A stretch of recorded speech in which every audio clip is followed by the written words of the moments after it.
is, I'm sorry, this is not the stele of the vultures, that is the stele of Sargon. Here's the back.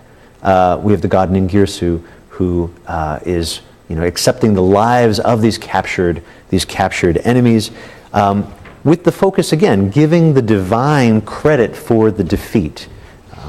When things go well in battle, and often these battles are seen almost as a way of testing the judgment of the gods. If you win in battle, well, that's because the gods favored you, and if you lose, it's because you did something wrong.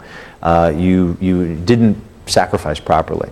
The gods weren't in your favor, and now as a ruler, you've failed. You've failed in making that cycle, like we looked at before, productive. I have no idea why this hemp oil is behind me. I'm sorry for that. I was going to put something on the board. Anyway, well, we'll come to that. That shifts, right? That shifts with the Akkadian period. We see we see Sargon now taking a very active role, right? Now kingship is changed. It's Sargon, not the god Ningirsu, who's actually holding this net and bringing these captives forward. He's again offering them to a goddess, probably Inanna, here with her skirt and these maces, which would kind of come out of the back of her neck. But the king is much more active in this scene, and it's a unified scene of conquest. By the time we actually come to the stele of Naram Sin, the stele is actually unified. It combines these iconic elements, right? The sort of iconic elements that we saw here of Ningirsu with the narrative elements. We see Naram Sin is now the main subject of the narrative altogether. And what's more, where we had the offering of divinities, even though in the Sargon stele, now the king is playing this very active role, the divinities that are represented on the stele of Naram Sin, well, there's Naram Sin himself, right? Naram Sin is now the divinity. There are these symbols up on the top, these two suns, as you pointed out before. These are icons of the god Shamash. So Shamash is a sun god at Sippar.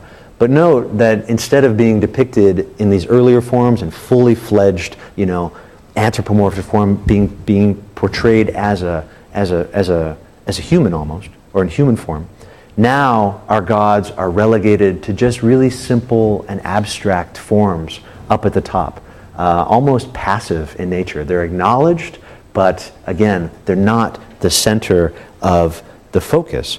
We have Naram Sin, who is not only the main actor, but Naram Sin, who is the only actor in this stele. So again, this stele unites all of these episodes together in a single narrative, these mythological and historical conceptions of kingship, into a single comprehensive vision for what the Akkadian Empire is about during his reign. And we can see too that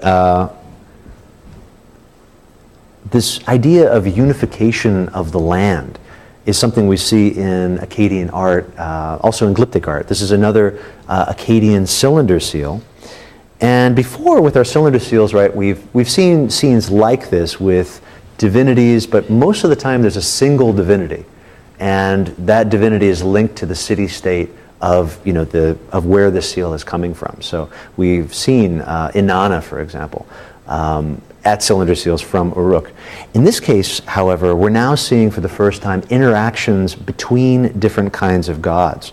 A whole bunch of divinities, and you can see them here with their different attributes, wings, but everyone is wearing, again, that horned headdress.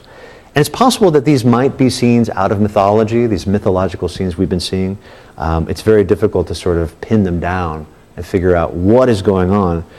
But again, it's suggesting that during this period we have the acceptance of a more or less unified pantheon of gods, which goes hand in hand with political unification rather than an emphasis on these separate city gods that we saw during the early dynastic period.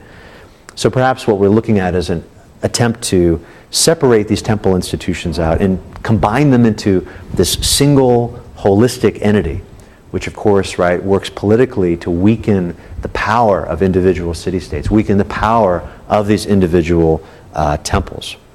So we see that in our glyptic art as well. The Stele of Naram Sin parallels some of these mythological scenes and texts we know from the period that show the usurping of young gods over old gods. They end up picking them up and tossing them out over into the netherworld. So again, we're looking at perhaps a link between these conceptions of kingship and evolving religious myths. Just as these Akkadian kings are establishing a more complex and structured hierarchy with the king at the top, so too do we see the construction of this Mesopotamian pantheon with structures that unify the gods and legitimize the actions of the king. Naram Sin rules for about 37 years, and perhaps because of this arrogance, perhaps again because of drought, the Akkadian Empire begins to crumble under his rule. And Agade, by the end of, there's a ruler after Naram Sin, but shortly after Naram Sin dies, Agade and the entire empire begins to fall apart. And when these sort of calamities happen, an explanation is sought. And that explanation often falls at the feet of the king, right? If you're defeated in battle, it's because the gods are unhappy. And why are the gods unhappy? Well, you must have been doing something wrong. Later Old Babylonian texts tried to figure out what happened. Why did this go wrong? And what is the thing that Naram Sin did? Well, the big thing that he did was he proclaimed himself to be a god. And that never goes well, right? If you start trying to say that you yourself are a god, a city god of Agade, equal to gods like Inanna, gods like Anu, that's never going to go well for you. So these later texts actually talk in terms of the legend of Naram Sin and the curse of Agade.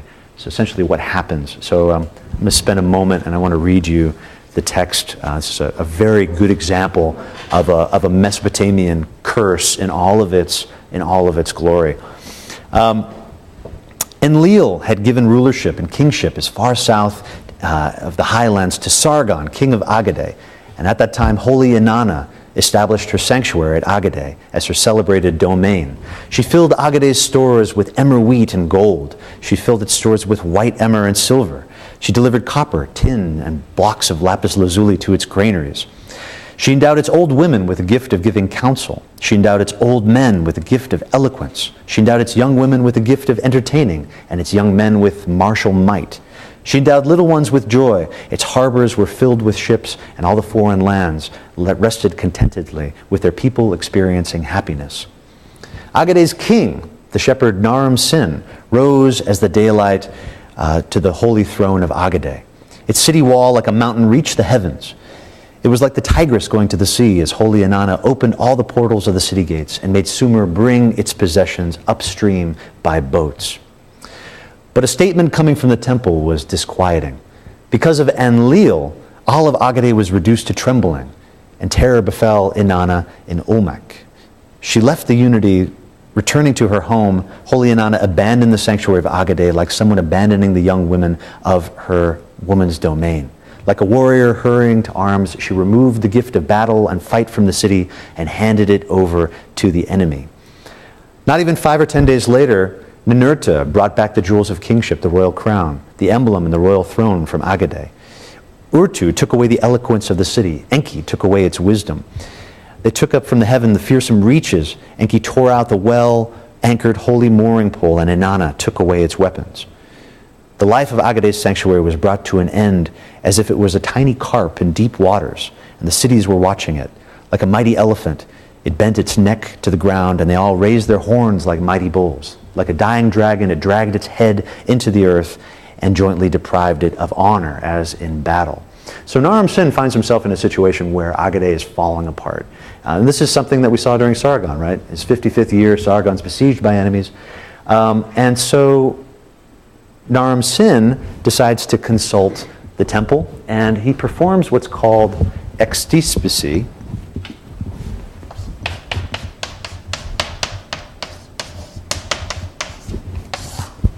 Anybody know what this word means?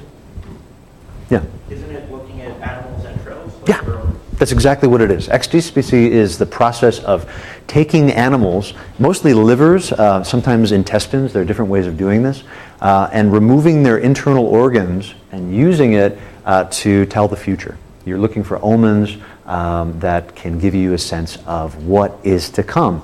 Again, right, our gods are capricious. We don't really know why Enlil has turned against Agade. We don't know why Inanna has now abandoned the city, but things are going badly, and now, as king, Naram-Sin has a duty to perform. He has to make this right, and he has to bring things back into balance. And we're told that he ends up trying as hard as he can for 7 years to bring this balance back into accord. But again, this is Naram-Sin, who isn't your typical Mesopotamian king. This is Naram-Sin, who is the god of Agade, and doesn't feel as though he needs to really play by the rules. So instead of actually making good with the gods, Naram-Sin, we're told, and again, this later Babylonian story, launches an attack against the gods themselves. He decides to begin razing temples, looting them. In fact, we're told, like a robber plundering the city, he set tall ladders against the temple to demolish the temple as if it were a huge ship, to break up the soil like a soil of mountains where precious metals are mined, to splinter it like a lapis lazuli mountain, to prostrate it. He set spades against its roots that sank down as low as the foundation of the land. He put axes against its top. Like a dead soldier, it bowed its neck before him, and all the foreign lands bowed their necks before him. The Akkadians could look into the Holy of Holies and see the treasure chest of the gods. Though they had committed no sacrilege, its deities standing at the temple were thrown into the fire by Naram-Sin. He put its gold in containers and its silver in leather bags. He filled the docks with copper as if it were a huge transport ship. Large ships were moored at Enlil's temple and took its possessions away from the city, though they were not the goods of a plundered city. With possessions being taken away from the city, good sense left Agade. So Enlil, of course, is enraged by this. We're told he's the storm that subjugates the entire land, rising deluge that can't be confronted. And essentially, Enlil brings down from the mountains, who are described, the Gutians, the people of Guti, G-U-T-I. And we're told these mountain people, probably kinfolk of the Lulubis, also coming from the east, do not resemble other people. They're not reckoned as part of the land. The Gutians, an unbridled and barbaric people with human intelligence, but canine instincts and monkey features. Like small birds, they swoop down in flocks, and because of Enlil, they stretch their arms out across the plain like a net for animals. Nothing escaped their clutches. No one left their grasp. So the consequence for Naram-Sin's action is Enlil sending these barbaric people who, in fact, as we know archaeologically, did bring about the end of the Akkadian period and the sacking of Agade to the point, right, where we still don't know where it is. This text is a long one, but it's a really interesting one because it just goes into the depth of what it means for a city to come to an end, especially when you have these curses coming down from the gods themselves. These gods who